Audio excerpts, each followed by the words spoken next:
we're going into the slower season of the year. The topic for today is how to increase bookings and increase your overall operations and business during this slower time of year, going back into the high season in the spring and summer. So let's go around the room and give suggestions. And who would like to jump in first? I'll jump in. Okay, great, Um, Michael. how to survive the off season? Well, I wish I knew. I look at my calendar right now. So for me, the off season are the winter months. I know in the mountains it's probably the opposite, but my calendar, I don't know why, and it doesn't happen every year, but October it starts to drop off. There's been a couple of years where suddenly October, November, bam. I don't know if it's algorithm. I don't know if it's market, economy, whatever.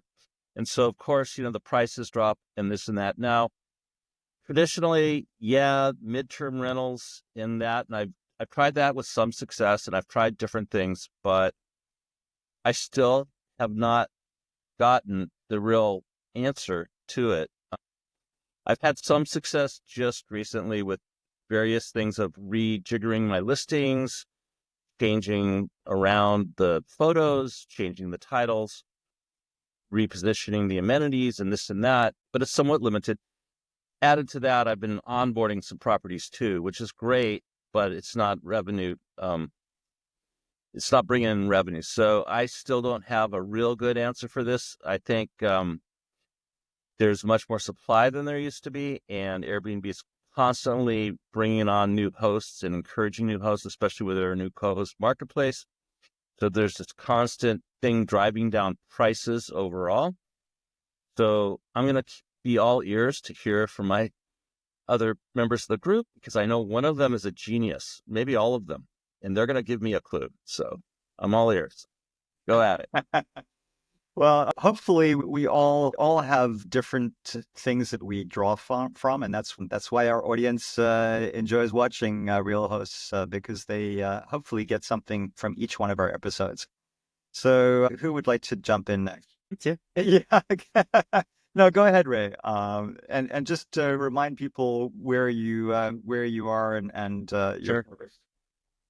Yeah, so I'm based out of LA, but I've got homes that I co-host for in the Bay Area, Indio Valley, and Joshua Tree. But I think this is everyone's struggle during like slow seasons is how do we make money during this time?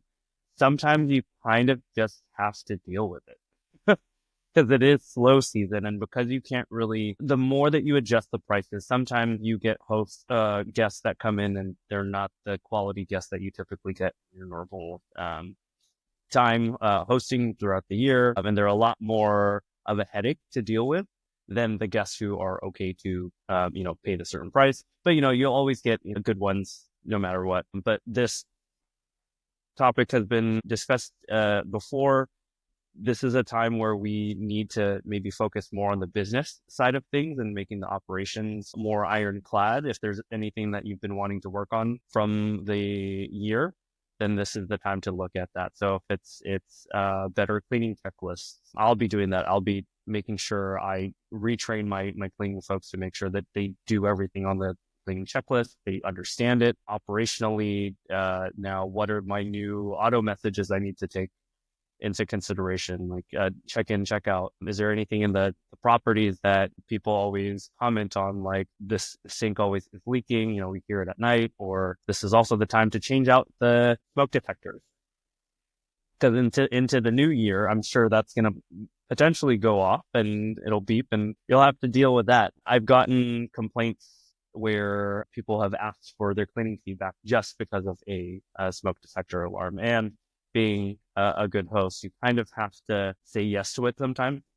But this is the time to make sure those are all ironclad, so you're not losing money into the new year. No, all that makes a lot of sense, and because most of us do have more time on our hands, and because we're not toasting as much. Dina, you're giving a long face there. I think you're right. It is important to refocus internally. So I'll just throw out a bunch of things next. So do a deep dive in terms of internal focus. So number one, look at your finances. Look at all the expenses that you have, see if there's any that you can par down, and anything that you don't need, or that you need less of, or that you can resubscribe to in the spring or summer, do it now so it'll save you money. Your listings, make sure that they are optimized. Go into the summary that people read and do bullet points. Do not do paragraphs. People are not interested in reading tons of information when they're looking for a place. They want a quick overview. And the best thing you can do there is to do bullet points for the first 5 things of the best attributes of your property, and do the same thing with the description in the descriptions.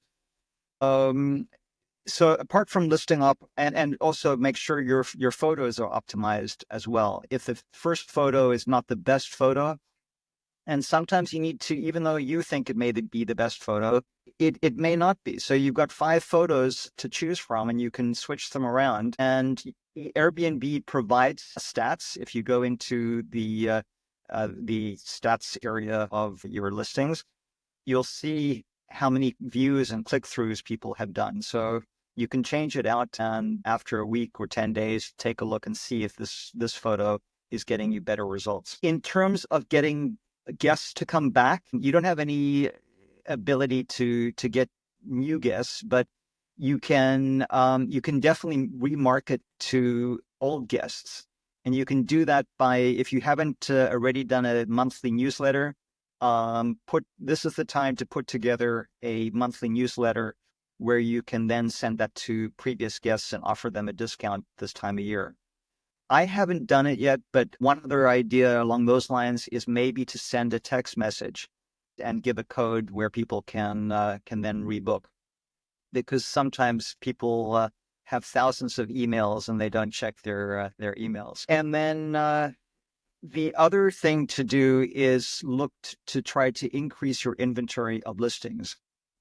So one of the things that we are doing is we've looked at our SEO, and although we constantly get emails from SEO companies all year long, there have been some that I've looked into, and they've provided an analysis of our website, and it really makes sense to focus in on the individual towns. So we focus on Sonoma County, California, but within Sonoma, there are a multitude of small towns, and our SEO is only focused on Sonoma, the town, not on Healdsburg and Sebastopol and Glen Ellen and Santa Rosa, etc. We are in the process of, we're about to pull the trigger to work with a company that does SEO that will help generate more leads for us. So those are just some ideas that you hopefully you'll take away.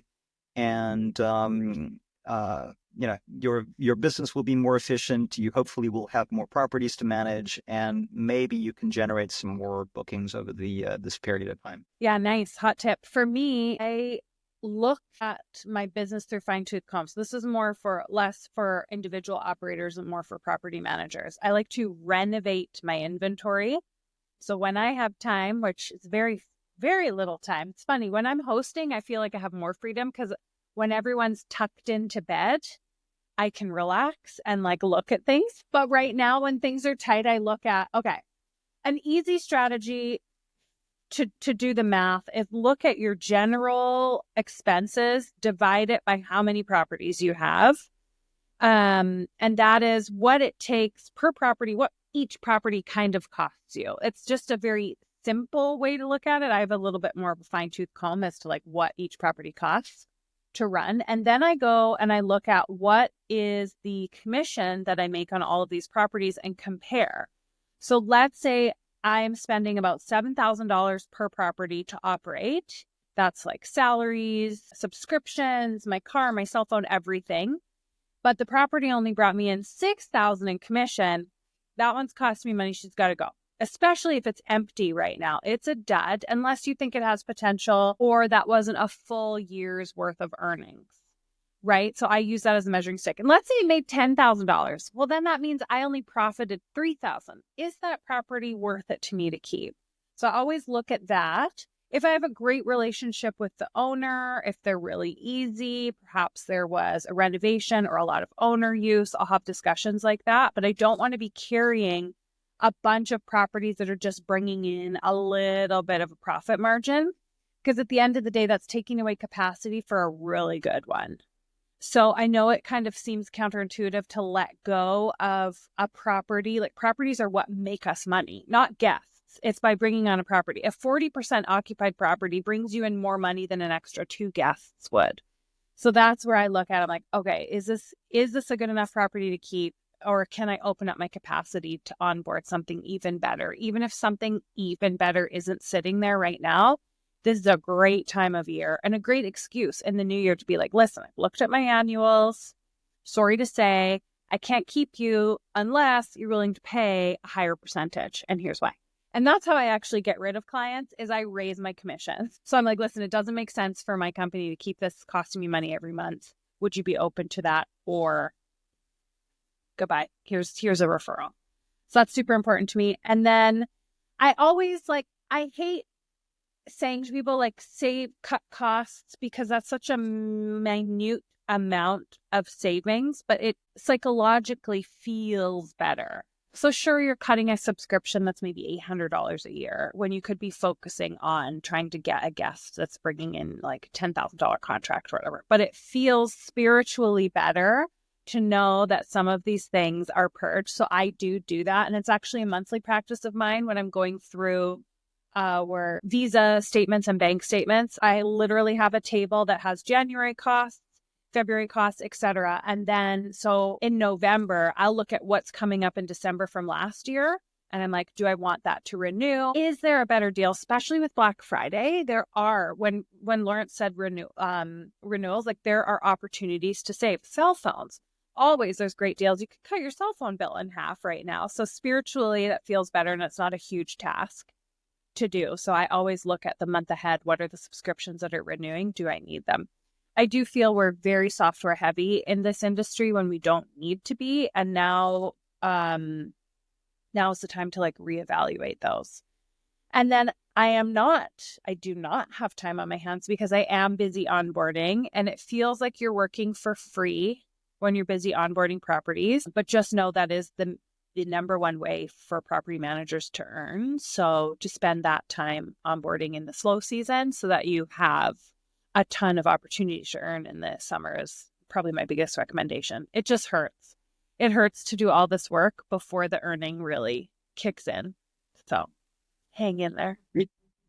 I love the idea of looking at your general expenses and dividing that by the number of properties. My follow-up question to you along those lines is, do you take the whole year and then divide that by 12, or do you take individual months, or how does that work? Well, for me, I do the whole year. I factor out some things that are more beneficial to me, like any individual coaching that I run through the business. I don't factor that in. I was just, in general, I would if I were you, if you think that expense is crucial to the operations of the business for you to grow and develop, then include it. But I do, even though about 65% of my income or revenue comes in such a short amount of time, I personally don't have seasonal properties. So I'm able to use 12 months. I don't take properties on for 2 or 4 months of the year. If I did, then it would cost me a lot more in my mind, especially when onboarding with your property management software. Like, they charge you for the year, regardless if you're using the property for a couple of months or not. And if you want to take those, like, let's say Hostfully, I would take those properties off. Like, if I knew, okay, an owner's moving in there for a year, but then you lose all the history and the data. So then when you're trying to run reports on your business to see the revenue, I'm like, you deleted that property to save yourself the monthly fee, but now the data's gone. So yeah, catch-22. Well, great advice there. That really is. I'm going to do that with our business as well. So we have Liam, who has joined us from the UK. Liam runs Ginger and Gold there. Liam, can you chime in on what you do this time of year, or what advice you can give for people this time of year to survive the slow season, so to speak?